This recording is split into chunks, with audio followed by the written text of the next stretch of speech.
Thank you very much. First, let me thank all of you who are here. Many of us have been working together now for 20 years on a lot of these issues, and this is a very happy day for us. I thank the First Lady for all she has done on this issue for as long as I've known her. I thank the Vice President and Mrs. Gore for their family conference and the light it has shed on the announcement we're here to emphasize today. Thank you, Secretary Riley, for the community learning centers, and I'm very proud of what we've done there.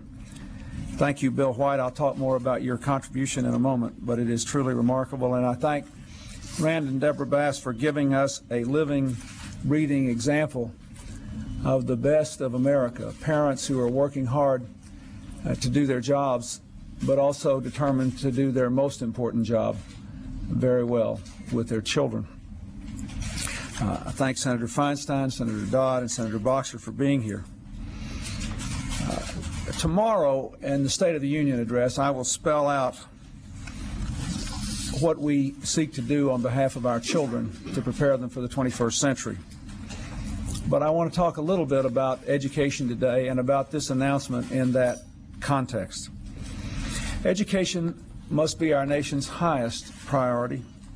Last year in the State of the Union address, I set out a 10-point plan to move us forward and urged the American people to make sure that politics stops at the schoolhouse door.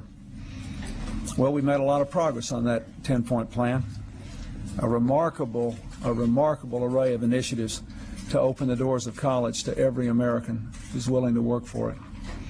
Strong progress toward high national standards in the basics, the America Reads Challenge to teach every 8-year-old to read, continued progress in the Vice President's program to hook up all of our classrooms and libraries to the Internet by the year 2000.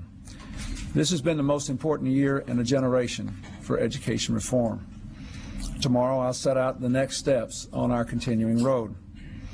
First, I will propose the first ever national effort to reduce class size in the early grades.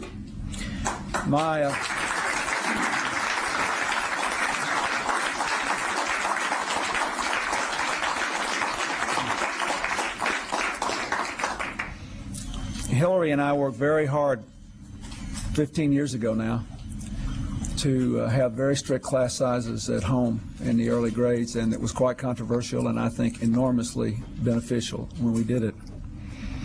Our balanced budget will help to hire 100,000 teachers who must pass state competency tests, but who will be able to reduce class size in the first, second, and third grades to an average of 18 nationwide.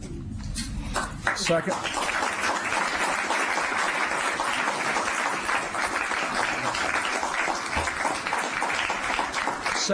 since there are more students and there will be more teachers, there must be more classrooms.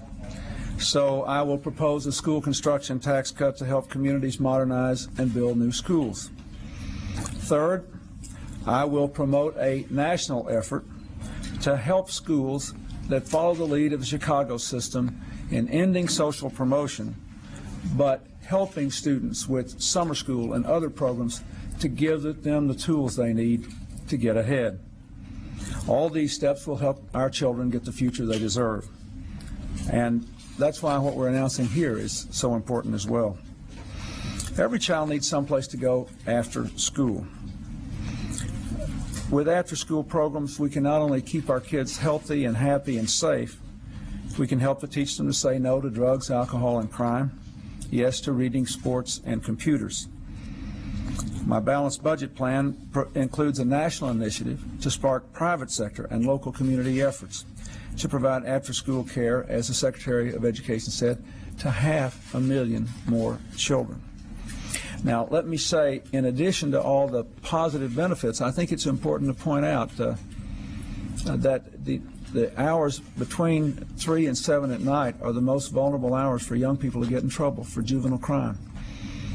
There is this sort of assumption that everybody that gets in trouble when they're young has just already been abandoned. That's not true. Most of the kids that get in trouble after school closes and before their parents get home from work. So in the adolescent years and the later years, it's profoundly important to try to give kids something to say yes to and something positive to do. But we can't do it alone. As I said, our plan involves a public-private partnership.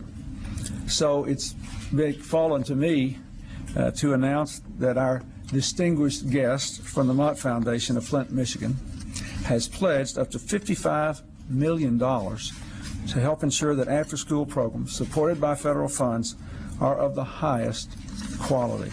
That is an astonishing gift. Thank you, Bill White. Thank you.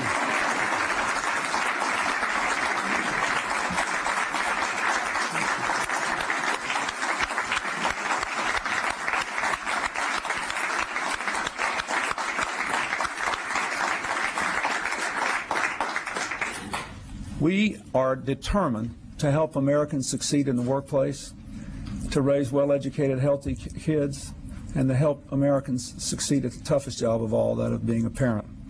And the Mott Foundation has gone a long way toward helping us. I thank them. Now, I have to go back to work on my State of the Union speech, and I worked on it till pretty late last night. But I want to say one thing to the American people. I want you to listen to me. I'm going to say this again. I did not have sexual relations with that woman, Miss Lewinsky. I never told anybody to lie, not a single time, never. These allegations are false, and I need to go back to work for the American people. Thank you.